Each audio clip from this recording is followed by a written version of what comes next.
Wonderful to follow that video and the great work that we're doing in Georgia.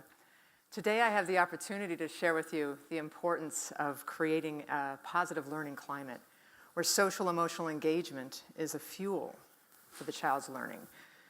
We often talk about teaching social skills, but the truth is the child actually has to have that interest in socializing, the passion and the motivation for social connections to actually acquire social skills and to learn and to use language and so forth across a variety of different social situations and to be successful.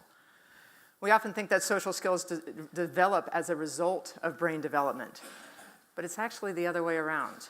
Social emotional engagement is actually the fuel for a child's brain development. We've heard about that quite a bit throughout the day today, haven't we? We've talked about the brain architecture forming as a result of social emotional engagement and connections. And if we prioritize in our early educational climates and our educational climates all the way through school age years, the idea of social emotional engagement, our children are more likely to have the opportunity to initiate with each other, with their teachers. They're more likely to gain the confidence, the language skills, the language regions of their brains are going to flourish. They're going to be able to develop executive functioning and the ability to plan ahead and the ability to understand what it takes to fit into different social situations, to learn the social skills. Our babies are not born socially able at birth. They need a lot of help. They need a lot of maturing and growing up to develop what I call the socially able machine that our brains become, to be competent in different situations. Our babies definitely need to be well kept care of. They need good food. They need good nutrition. But they desperately need frequent and positive social interactions in order to fuel their brain's development. That's what we call language nutrition. And what we found is that it's not just the social interactions that are fueling the child's connection, but there's a chemical exchange that happens between a child and their child's social partners that actually fuels that brain architecture and those neurons informing and helping those child's language regions of the brain grow, the executive functioning, the self-control, the self-regulation. All those things are being fueled by that chemical exchange. The first part of social emotional development is actually not only to take interest in the social world, but to truly fall in love with the social world. And we call that attachment. And attachment to me is the fuel, literally the fuel for brain development. And unfortunately, not all children have the same advantages along that developmental trajectory.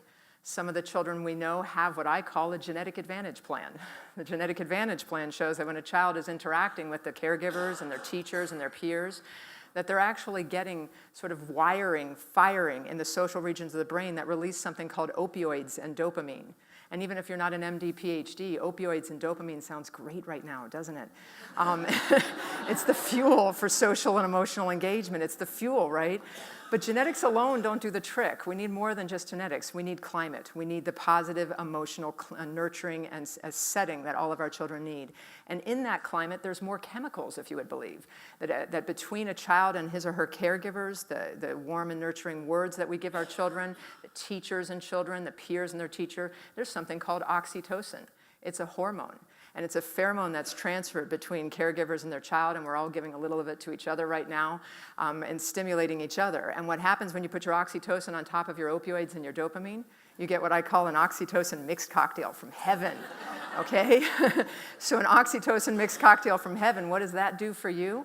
It allows you to fall in love with the social world. It allows you to fuels your brain development to grow. So if you have that genetic advantage plan, you pair it with a very good positive emotional learning climate, we are in good shape.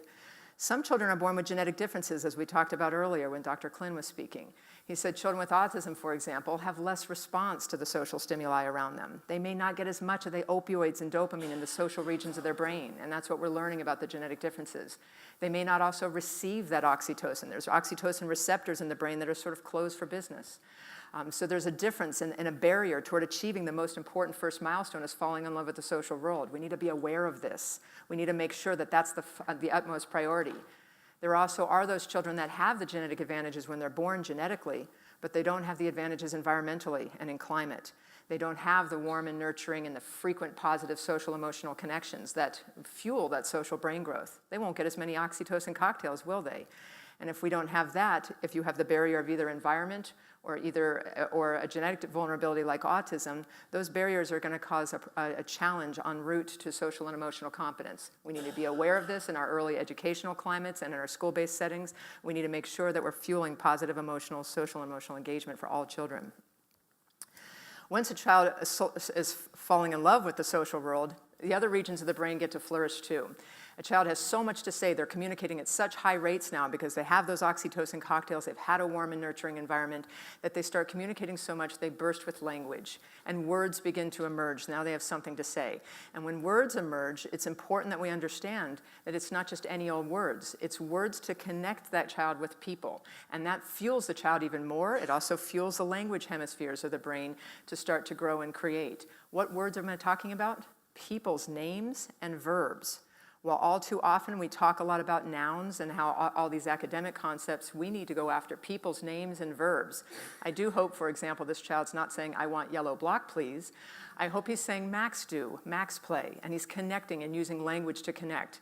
And the bonus you get from subject and verb, by the way, people verb, is that it's the basis for creative language acquisition. And as creative language acquisition flourishes in the brain, so does executive functioning.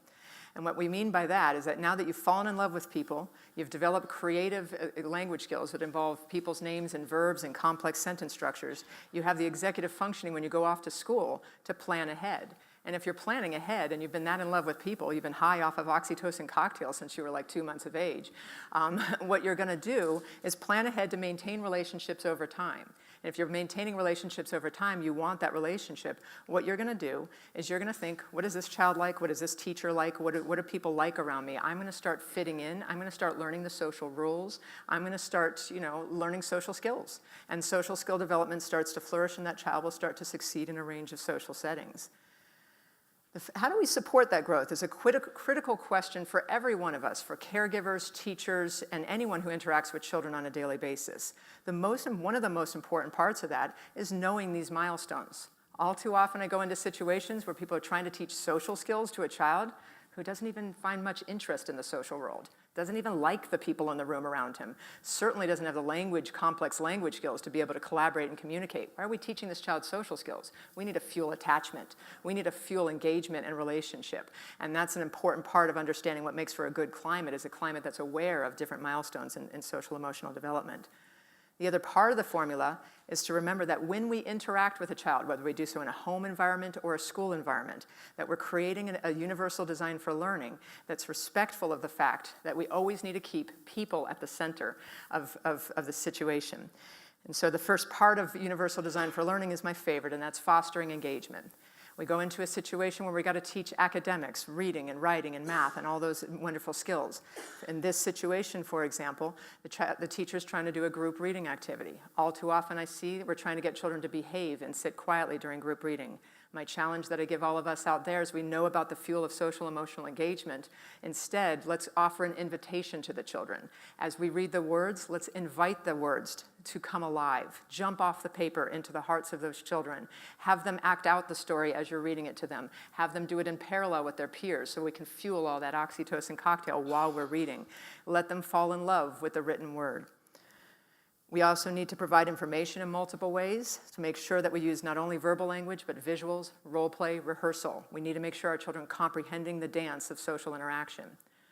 And lastly, universal design reminds us to encourage child expression. It certainly isn't last but not least. It's very, very important to foster expression because that is the fuel for brain architecture to form.